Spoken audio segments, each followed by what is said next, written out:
सवाल है, दो संख्याएं किसी तीसरी संख्या से क्रमशः 25% और 20% कम है। पहली संख्या दूसरी संख्या का कितना प्रतिशत है। सिंपल सा सवाल है, ठीक है। हम लोग मानते हैं पहला, दूसरा और ये हो गया तीसरा।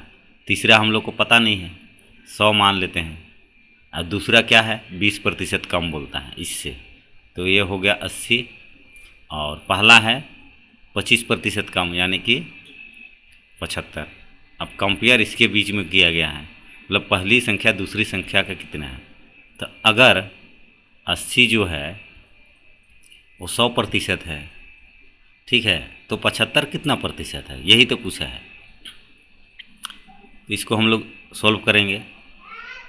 100/80 और 75 के साथ पूछा गया है, वैल्यू निकालना है, तो हम लोग करेंगे गुनी 75, ठीक है। अब काटेंगे इसको 4 से, ठीक है, 20 चौके और 20 पचे 100 कट गया। गुना करने पर क्या मिलेगा हमको, 5 पचा 25 और 7 पचे 35 और 2 37।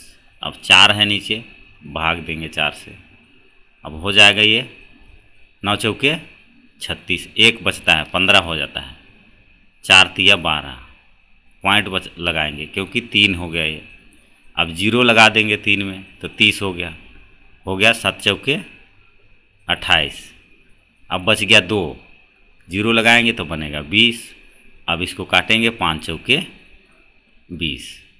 आपका जो आंसर है 93.75, यानी कि कहने का मतलब हुआ 75 जो है 80 का 93.75% है। Option number 3।